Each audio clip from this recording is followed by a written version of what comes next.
this one. The instrumental skill is planning. Well, that's certainly a major skill. A component skill is researching. That's part of planning, I believe. I could agree with that because when I'm planning something, I research information, don't I? Absolutely. That's important. So my instrumental skill is planning. My secondary skill or component skill is researching. And then I have two atomistic skills. Now you really need to, for every instrumental, you need two component skills. And for every component skill, you need two atomistic. So I went ahead and put two atomistic in. Retrieving and describing. Well, under researching, I have to retrieve the information. Hope everyone's with me. Researching, I have to go ahead and retrieve the information.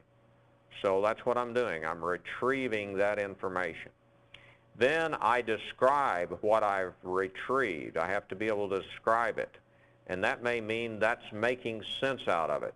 So notice, this was my main skill of planning. I'm talking about just one component skill of researching. Then I'm talking about two atomistic skills, retrieving and describing. I think that's pretty important. Go back again, planning. Well, most of your jobs have some planning involved.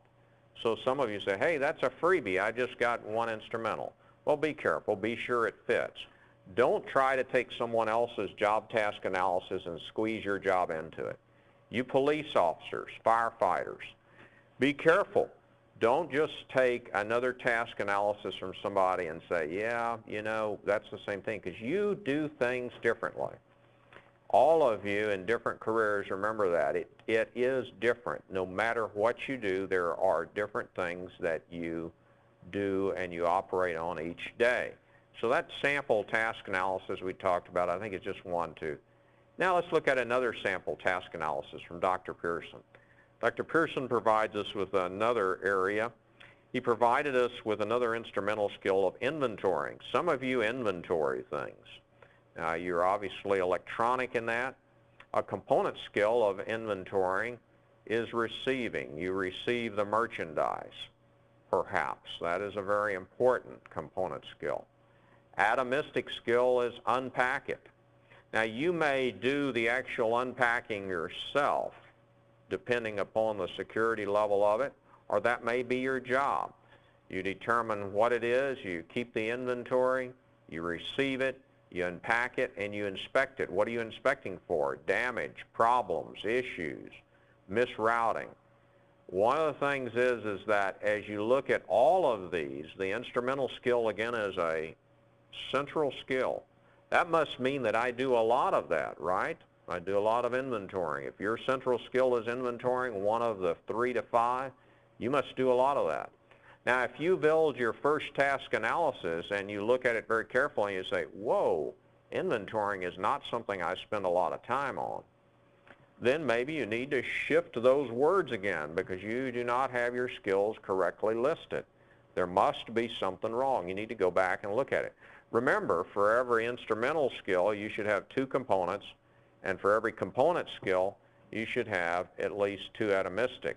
Now, you may have more atomistic skills under each component. Don't just limit it to two if you feel that receiving has several other actions. Now, overall, we need to have, to get credit for your portfolio, at least 25 atomistic skills. What did I say? At least 25. If you want credit, because they're going to take a whole bunch of points off of your portfolio. It's going to make it look like a battlefield. So you need 25 atomistic skills. I hope everyone is with me at this point. And we want to keep looking at this. Now, let's look at some comments. Back again, reminders, review. Remember, you must have, again, 3 to 5 instrumental skills. For each instrumental skill, at least 2 components. For each component, you'll have at least 2 atomistic. Key is to carefully analyze your daily routine in the position you're using as a central DOT. My question to you is, have you listed all major skills? Now, I had a Air Force sergeant who was doing his, and he got his done, And he left out some important things in the articulation that we'll talk about in Chapter 4. One of the things he left out, he really didn't emphasize enough that he was part of secure communication team for the President of the United States in that particular era. And what was sad about that, he needed to build that up a lot with his skills and talk about that.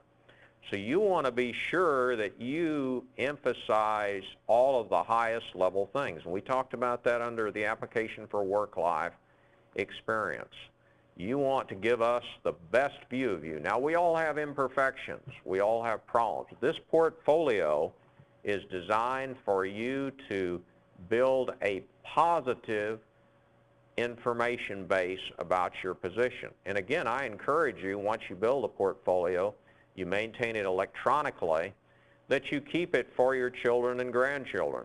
It becomes an excellent document outlining your life, your skills, your ability that other people down the line will not know about. You also need to remember that some students will pull these portfolios out when they're applying for the next job. However, again, I want to remind everyone, keep a backup of everything you do electronically. Do not rely on just one system of backup. Keep multiple backups, because there is not a situation where we say, well, I'm sorry, Mrs. So-and-so or Mr. So-and-so, that your system went down. You still must turn in your paper at a certain date, your portfolio. And that's important. Watch the dates on the syllabus. Watch them carefully. Let's go back to somebody helping you. I want to emphasize that again. It is wise, if you have that job description that you work on, the other information you had is evaluations. Go back to any evaluations you've had. That'll help you on your task analysis. Go back and look how it was worded on the evaluation. If you have a skill on the job, list it. That's what we're talking about. Your old evaluations. Sometimes we've had students go to their bosses or even instructors if they were some type of a student aide or whatever. And they had these individuals say, yeah, you do that, but have you thought you do this other? So people can provide help. That's important. That's very important. And I want to be a little bit fanatical here in the sense that I want to tell you to build yourself up. You need to build yourself up. Remember the person at the circus who used to, in essence, talk to people, particularly in the early 1900s, late 1800s, you read when the circuses were on the road, they built up what was going on. They built up the acts. Now you need to build yourself up. This is your opportunity to tell the university what skills you have in great detail. Do a good job in giving the information. Make it personal.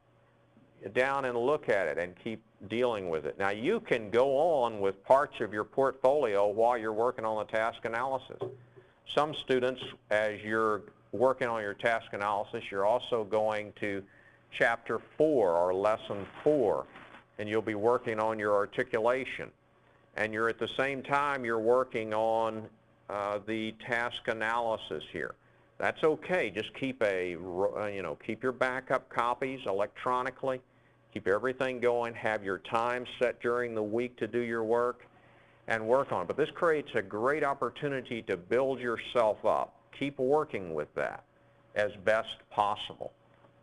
And any assignments that your instructor requires, any electronic mail or reports, keep in contact with your instructor. That's essential, because without good contact, you have little motivation. You've got to set a working schedule on this task analysis, as any other thing in the portfolio.